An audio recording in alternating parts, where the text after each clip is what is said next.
makan. Kayaknya ini bocorannya bagaimana caranya mendapatkan keberkahan dalam hal makanan. Jadi kata Nabi SAW, fajtami'u 'ala ta'am. Makan bareng. Makan bareng-bareng. Allah alam, saya belum dapat penjelasan apakah memang harus satu nampan makannya, apakah piring-piring berbeda tapi makannya bareng-bareng berdekatan seperti itu sudah teranggap. Saya belum dapat keterangan dalam hal ini. Tapi ya intinya adalah dianjurkan untuk makan bersama-sama. Itu bisa mendapatkan keberkahan dalam makanan. Lalu juga di antara sebabnya mendapatkan keberkahan dalam makanan, jangan lupa baca bismillah. Maka ini dia contohnya. Yang pertama dalam hal makan. Kemudian yang kedua, dalam hal harta. Dalam hal harta, kesimpulannya, harta jika diberkahi oleh Allah Subhanahu wa taala, maka harta tersebut akan membawa pemiliknya kepada kebaikan yang banyak. Pemiliknya akan mampu menghasilkan kebaikan dengan hartanya tersebut, meskipun jumlahnya sedikit. Dan sebaliknya, kalau harta tersebut tidak diberkahi oleh Allah Subhanahu wa taala, sebanyak apapun jumlah hartanya, tidak akan membimbing pemiliknya itu ke arah kebaikan. Betapa banyak orang yang hartanya bertumpuk-tumpuk, tidak mampu membayar zakat, tidak mampu bersedekah, tidak mampu berangkat umrah, tidak mampu berangkat haji, tidak mampu mendaftar haji. Kalau urusan berangkat kan kita terkadang di luar kendali kita.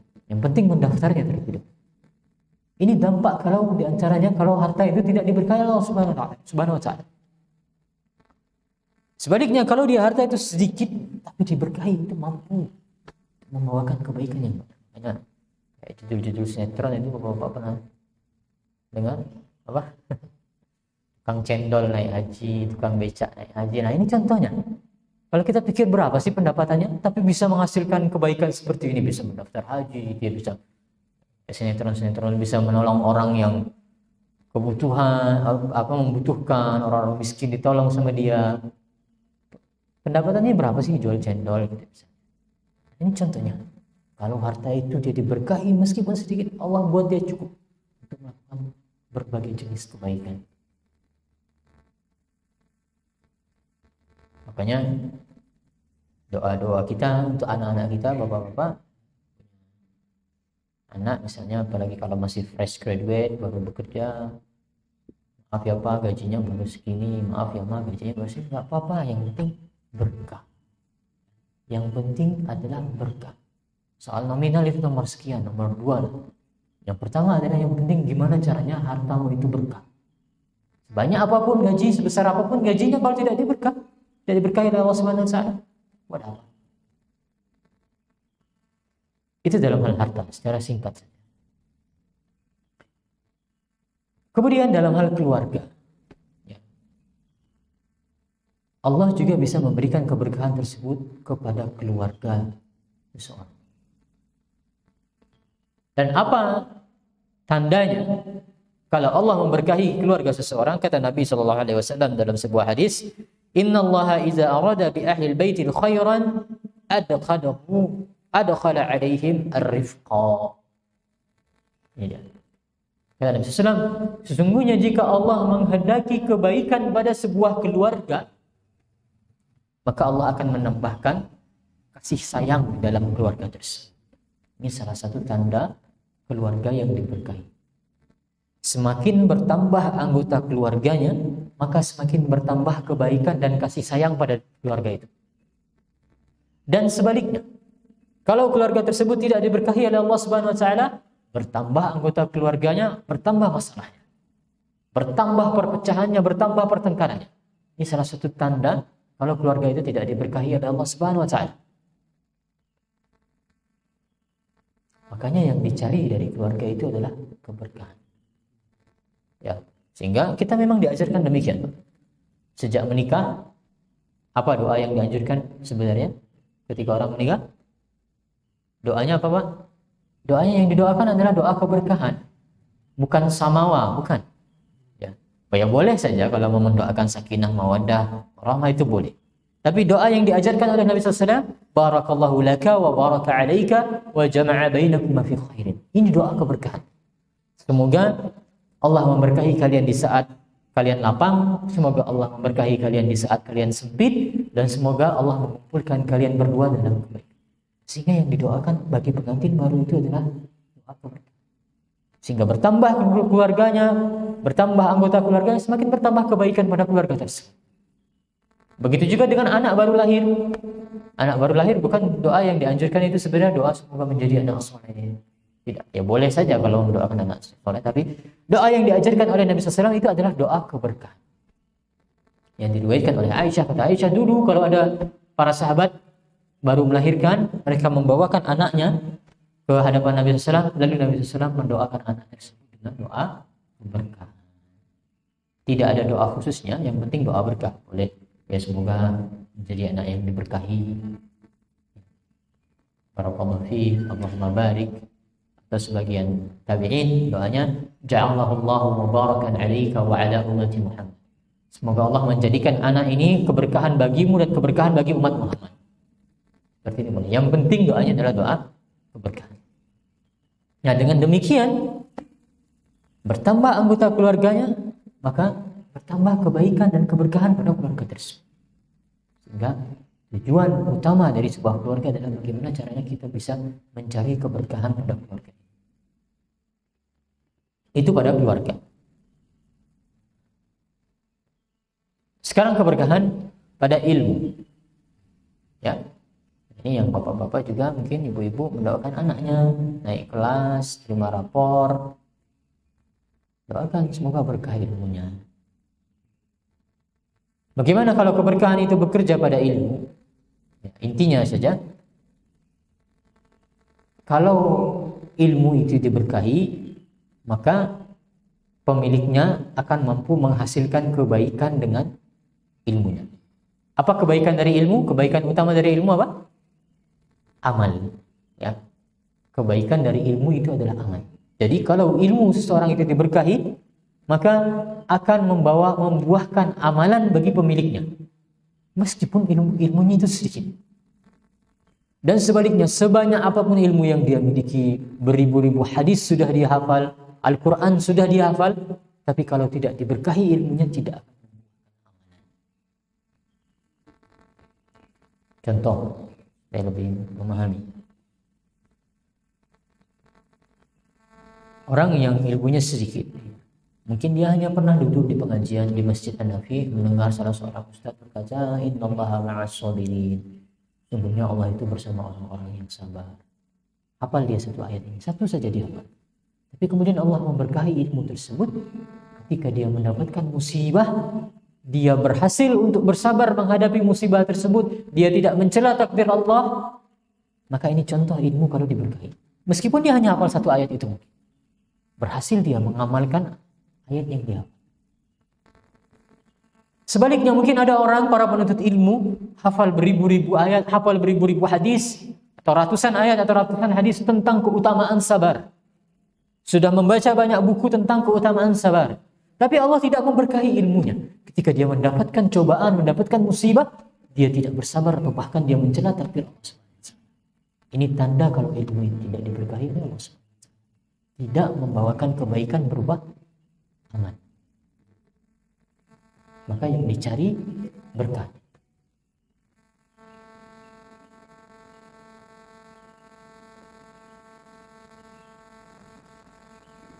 Kemudian pembahasan berikutnya yaitu keberkahan pada waktu.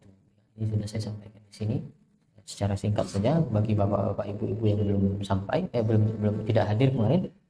Jadi waktu itu kalau Allah berkahi, maka dia akan mampu menghasilkan kebaikan yang banyak bagi pemiliknya. Meskipun jumlahnya terbatas, ya cukup waktunya itu untuk melakukan banyak kebaikan. Dan sebaliknya kalau waktu itu tidak diberkahi oleh Allah Subhanahu wa taala, ya waktu itu akan berjalan cepat secara sia-sia tanpa dia mampu menghasilkan kebaikan. Meskipun kalau dilihat kok waktunya itu banyak, lapang, tapi kok nggak ada yang dihasilkan. Ini salah satu tanda waktu yang tidak diberkahi oleh Allah Subhanahu wa taala. Ya, makanya di antara ungkapan yang saya suka yaitu kalimat kata-kata mutiara. Betapa banyak orang yang berumur pendek namun jasanya tidak bisa disaingi oleh orang-orang yang berumur panjang. Sebagian orang usianya pendek, masih muda sudah diwafatkan oleh Allah SWT. Namun karya-karya dia, jasa-jasa dia, kebaikan-kebaikan dia tidak bisa dikalahkan oleh orang-orang yang berumur panjang. Ya, kemarin saya sebutkan contohnya. Contohnya adalah Imam An-Nawawi. Ketika para ustadz atau para ulama kita membahas tentang keberkahan umur, keberkahan karya, itu mesti menyebut nama Imam Nawawi. Karena Imam Nawawi ini adalah contoh bagaimana jika Allah memberkahi kehidupan seseorang. Yang pertama berkahnya Imam Nawawi, umurnya berkah. Beliau mati muda, belum sempat menikah, tapi karyanya sangat banyak. Begitu banyak, berpuluh-puluh karya Imam Nawawi yang dampaknya kita rasakan sampai sekarang. Sehingga umurnya pertama diberkahi, yang kedua karya-karyanya itu, pekerjaan beliau itu diberkahi oleh Allah Subhanahu wa taala. Sampai sekarang kita merasakan manfaatnya dari abad dulu, dari abad 7 dulu. Sudah berapa tahun nanti? Sudah 800-an tahun yang lalu sampai sekarang senantiasa karya-karyanya itu dipelajari oleh orang-orang, diambil manfaatnya. Sehingga selama 800 tahun itu terus mengalir pahala bagi Imam Nawawi. Ini kalau Allah memberkahi. Mengalir terus pahalanya bagi Imam Nawawi. Apa karya Imam Nawawi misalnya? Arba'in, hadis Arba'in. Itu karya Imam Nawawi. Apalagi? Riyadhus Shalihin. Nah, ini Riyadhus Shalihin ini yang contoh luar biasa. Contoh diberkahi yang luar biasa itu Riyadhus Shalihin. Kata para ulama, hampir-hampir tidak ada masjid di muka bumi ini kecuali di sana ada Riyadhus Shalihin karya Imam Nawawi. Hampir tidak ada masjid, pasti di sana ada karyanya Imam Nawawi. Menunjukkan betapa karya ini diberkahi oleh Allah SWT. Ayo kita buktikan. Saya tinggal sama kawan-kawan ini dari Jogja. Di dekat rumah saya ada namanya Masjid Pogung Dalangan. Di Masjid Pogung Dalangan ini setiap hari ya dibacakan Riyadhus Shalihin ya. Setiap hari dibacakan Riyadhus Shalihin ba'da maghrib. Ba'da maghrib baca hadis 1-2 dibacakan Riyadhus Shalihin karya Imam Nawawi di Masjid Pogung Dalangan.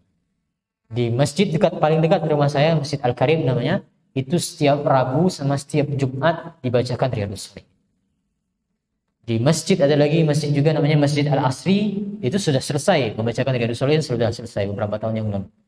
Di Masjid Pogung Raya dulu ada pengajian Rabu ba'da maghrib bersama Ustaz Afifi membahas Riyadhus Shalihin. Ramadan lalu juga membahas karya Imam Nawawi juga, hadis Arba'in. Di Masjid Siswa Graha juga namanya, di tempat saya tinggal itu ada juga pengajiannya Ustaz Abdul Wasikal dulu di situ membahas Riyadhus Shalihin. Ini baru di sekitar tempat saya, ada 5 masjid sudah.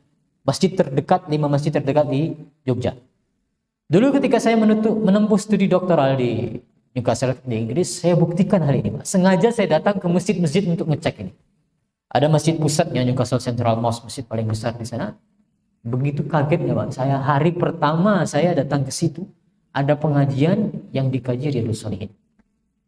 Hari-hari pertama saya di kampus, masjid kampus, Pak. Kampus ini kan yang punya kan ya non muslim, kan orang kafir berarti yang punya kan. Tapi ada musholanya, ada masjidnya.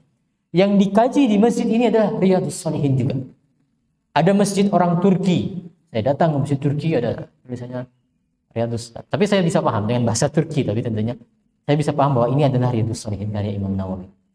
Ada masjid orang Pakistan saya datangi, ada juga Riyadhus Shalihin di sana. Di masjid ini juga ada Riyadhus Shalihin. Coba kita cek masjid-masjid sekitar kita ada nggak Riyadhus Shalihinnya atau Arba'in Nawawinya? Pasti ada. Nah, ini contohnya karya yang diberkahi oleh Allah Subhanahu Wa Taala. Dia banyak kebaikannya dan dia langgeng tadi. Imam Nawawi sudah wafat 800 tahun yang lalu, cuma karyanya begitu tersebar dari zaman ke zaman, dari tempat ke tempat. Imam Nawawi terus mendapatkan tambahan pahala, tambahan kebaikan meskipun dia sudah wafat. Sehingga yang kita cari dalam kita berkarya, dalam kita bekerja itu adalah keberkahannya. Ya betapa banyak orang sekarang berkarya, nulis apa, nulis buku, nulis paling banyak itu adalah kawan S1 nulis skripsi, selesai skripsi udah nggak ada apa-apa lagi. Kadang-kadang nih malah cuma dilowak saja, dijual tasnya. Nah, ini contoh kalau tidak diberkahi. Selesai sudah selesai, tidak ada manfaatnya. Maka yang kita cari itu adalah keberkahan.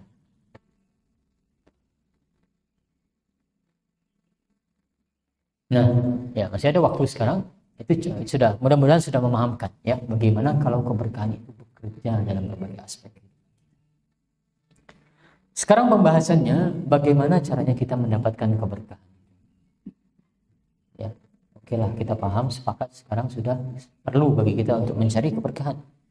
Bagaimana caranya? Nah, yang pertama, kunci paling utamanya terlebih dahulu. Cara paling mendasarnya terlebih dahulu untuk mendapatkan keberkahan adalah iman dan takwa. Ini yang paling dasar.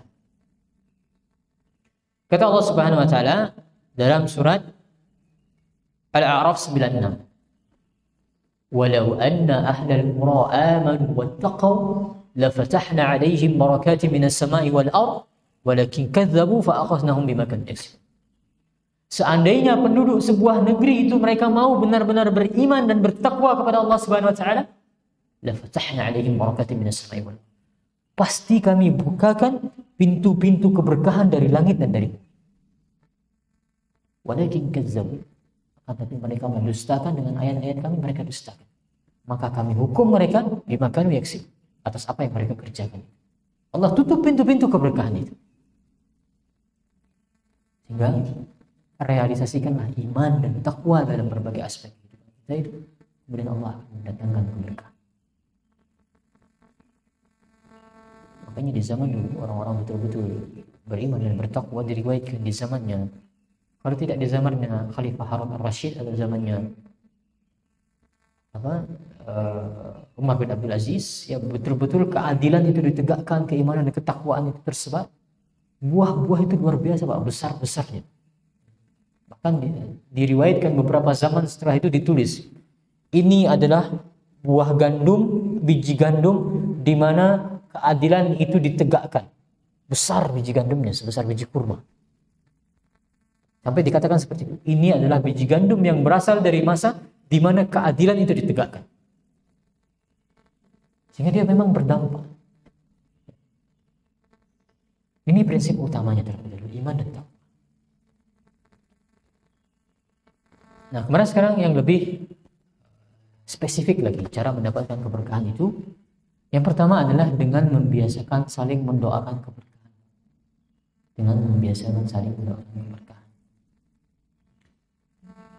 Pihak DKM mengumumkan pengumuman baik itu secara langsung atau di grup WhatsApp, kalau bisa setelah pengumuman tutup pengumuman tersebut dengan doa barakallahu fikum, semoga Allah bapak-bapak dan ibu-ibu sekalian. Dibiasakan saling mendoakan seperti ini, saling mendoakan keberkahan. Nah, yang menariknya kebiasaan yang baik di orang Saudi itu Masya Allah, kalau mereka bertemu gitu Pak, terkhusus kalau sudah lama sudah tidak bertemu, itu 3 menit sampai 5 menit sendiri itu saling berbalas doa. Ya, pertama kali bertemu itu belum sampai ngobrol-ngobrol, baru pengantarnya itu beberapa menit itu saling berbalas doa terlebih dahulu.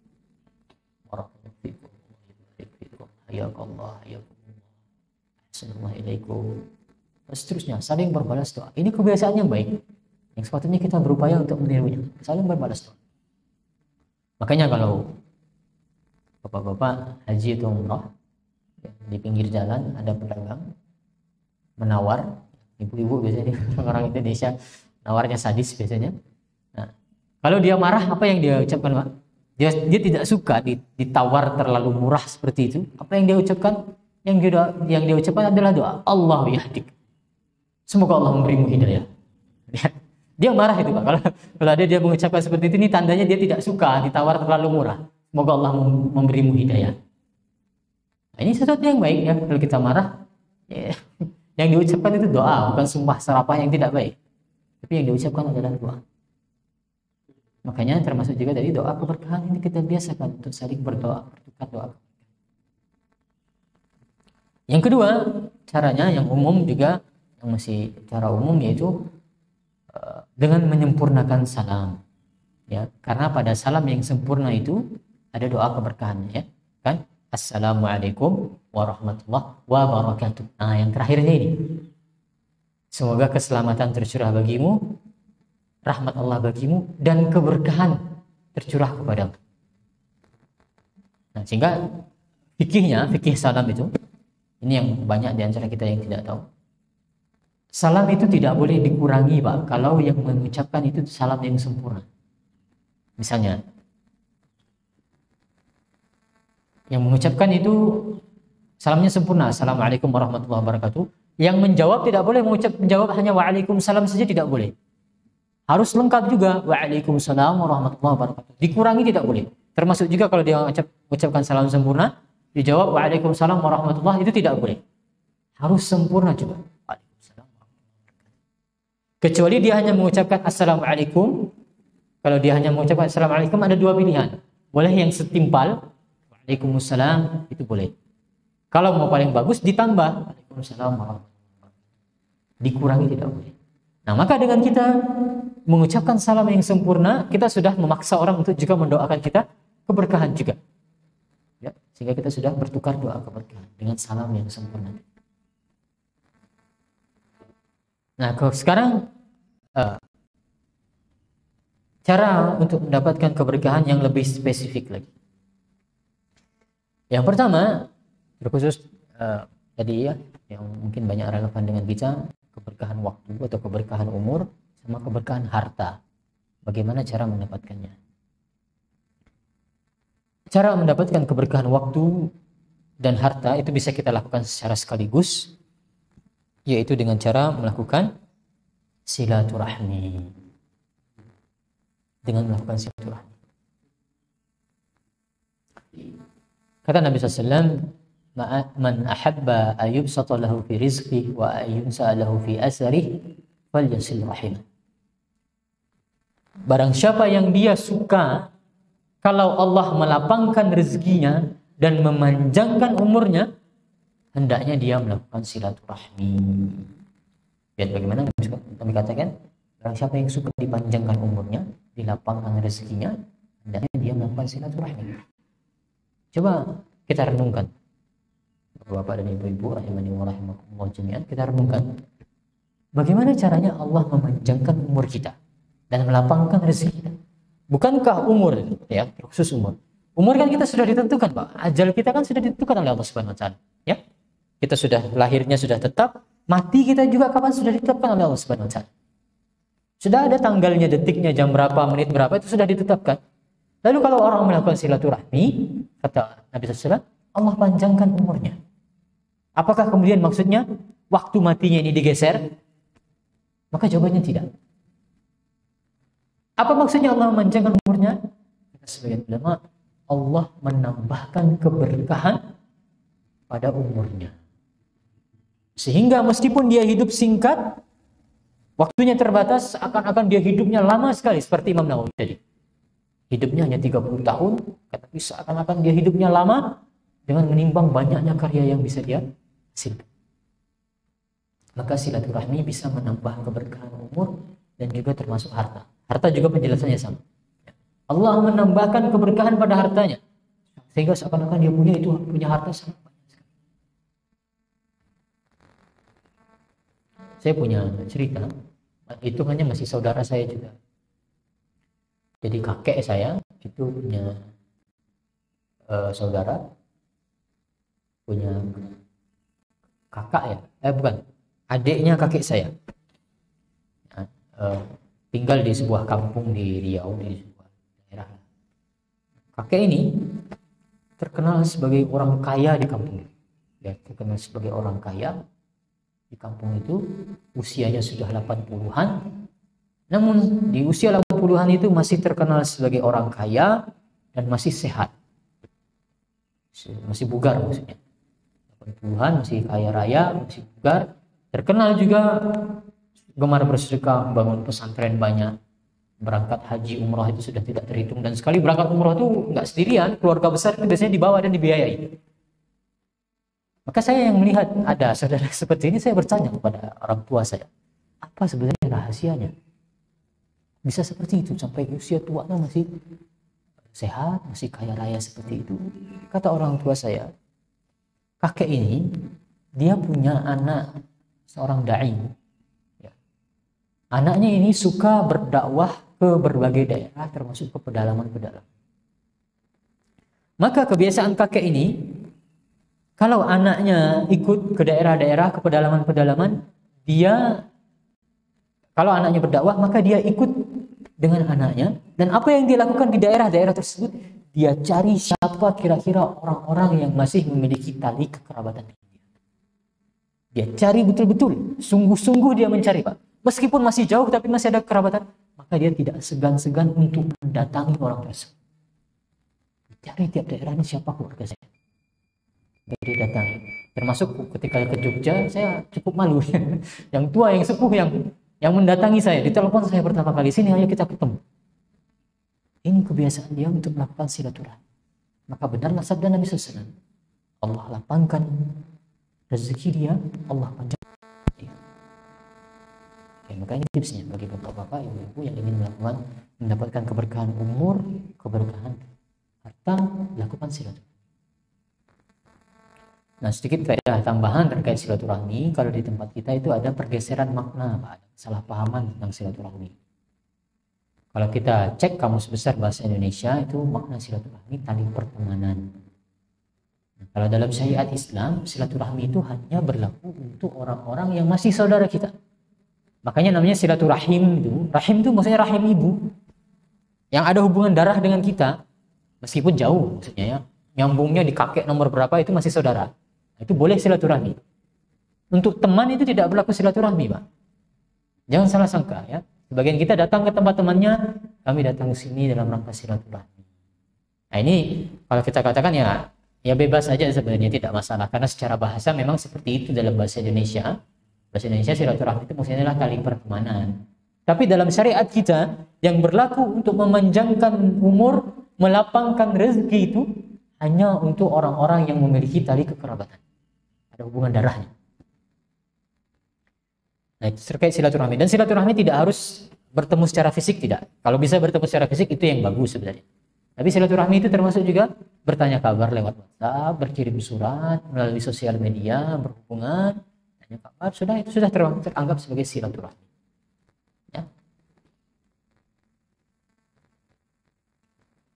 Nah, kemudian sudah masuk waktu syuruk, Pak. 6 menit lagi. Baik.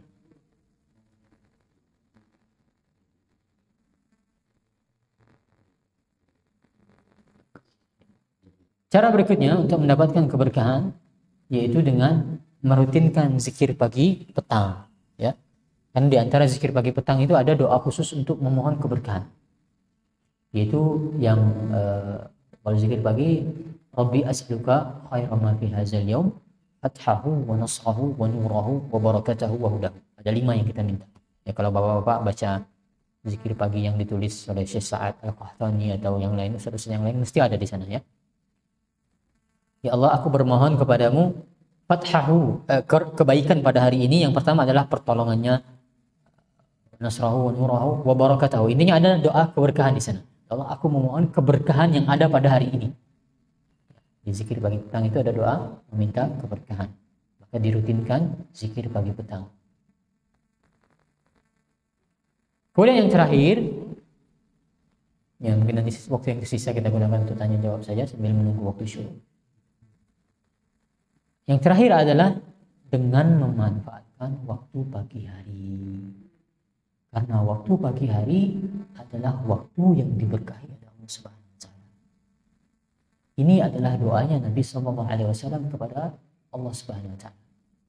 Nabi SAW pernah berdoa, Allahumma barik li ummati fi bukuliha.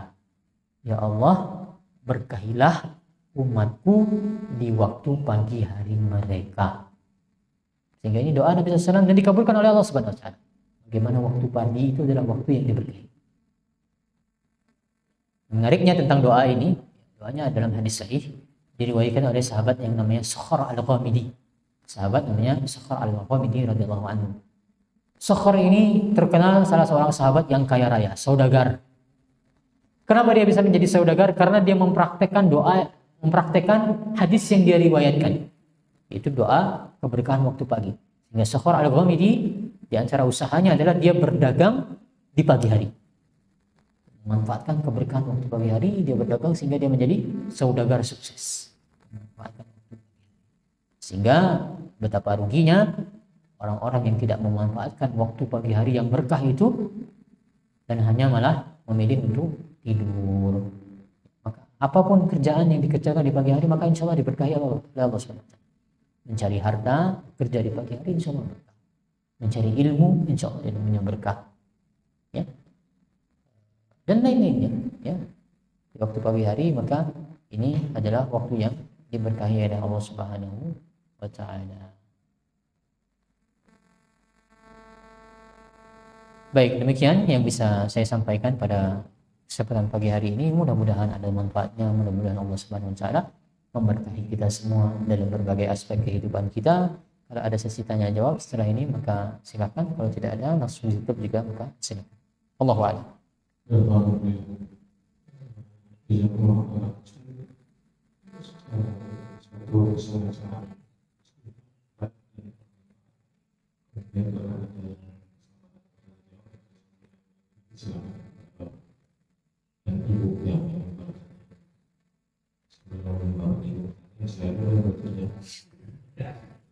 Itu hubungan kerabat itu terlihat ibu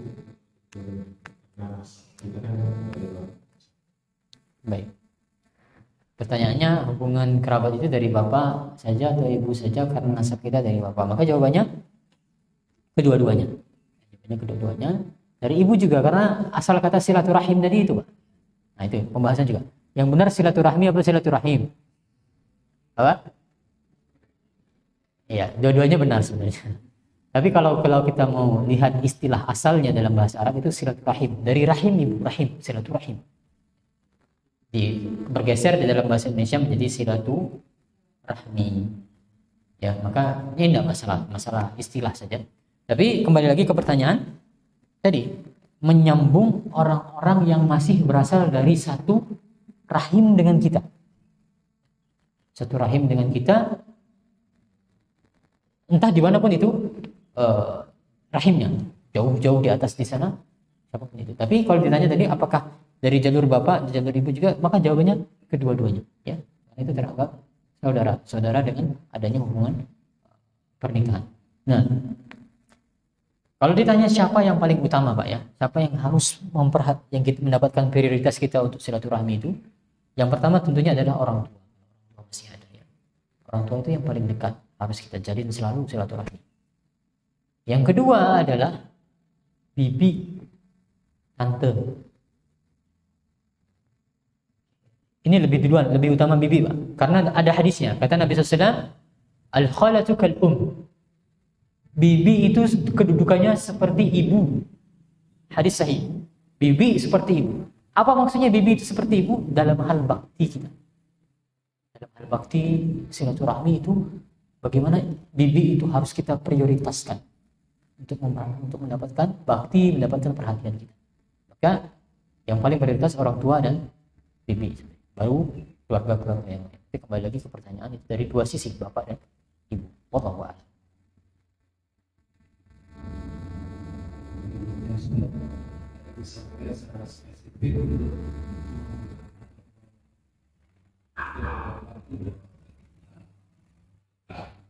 Itu dengan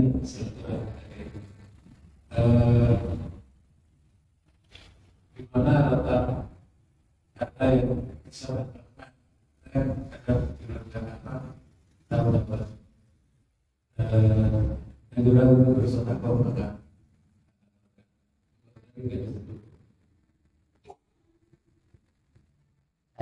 maka ada ungkapan kalau bersedekah maka harta akan berkah. Ya. Walau alam saya belum pernah mengetahui apakah ada ayat khusus atau hadis khusus yang menyebutkan bahwasanya dengan bersedekah maka akan menambahkan keberkahan kepada harta. Tapi yang jelas bersedekah itu, seseorang mau bersedekah itu tanda berkahnya hartanya, ya. Itu bahkan tanda sebenarnya. Orang bersedekah itu tanda berkahnya harta dia.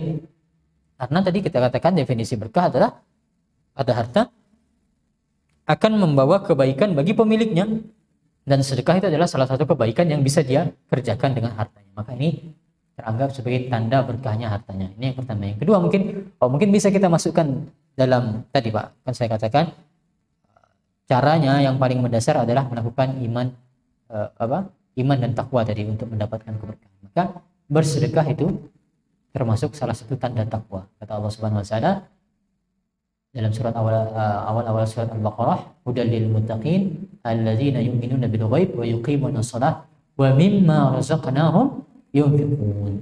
Salah satu orang yang bertakwa adalah mereka menginfakkan rezeki yang kami berikan kepada mereka. Sehingga logikanya berinfak atau bersedekah ciri orang yang bertakwa.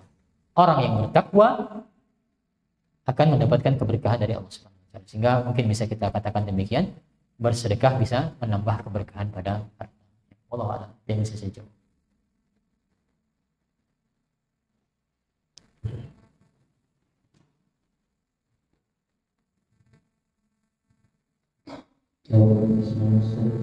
Saya berkaitan dengan keberkahan waktu di pagi hari terus. Kita memiliki dua tujuan atau dua misi, misalnya seperti menuntut ilmu dan berdagang. Nah, yang lebih diutamakan itu yang mana ketika memaksimalkan waktu di pagi hari. Jawab selanjutnya. Ya, tadi sudah disebutkan tentang keberkahan waktu pagi. Tapi ada dua kebutuhan, menuntut ilmu ataukah mencari rezeki berdagang. Maka dilihat yang mana yang lebih prioritas. Ya. Prioritas satu, ilmunya yang dipelajari itu ilmu apa, kemudian kebutuhan rezekinya sejauh mana. Ya. Kalau misalnya kebutuhan rezekinya itu sudah mendesak sekali, kehabisan uang, susu di rumah habis untuk anak, maka seperti ini tentu yang harus lebih diprioritaskan adalah mencari uangnya. Ya. Kalau tidak seperti itu, masih ada saja harta sebenarnya masih cukup. Lalu ada kesempatan untuk menuntut ilmu, terlebih kalau ilmunya itu memang ilmu yang kita butuhkan, misalnya kita belajar tentang fikih sholat, misalnya fikih sholat belum terlalu menguasai misalnya, maka dalam hal ini lebih diutamakan ikut pengajiannya, ikut menuntut ilmunya. Maka jawabannya adalah kembali kepada kasusnya sebenarnya, yang dipelajari apa, kemudian kebutuhan terhadap rezekinya itu sejauh apa. Maka ini yang bisa kemudian dijadikan pertimbangan. Wallahu a'lam.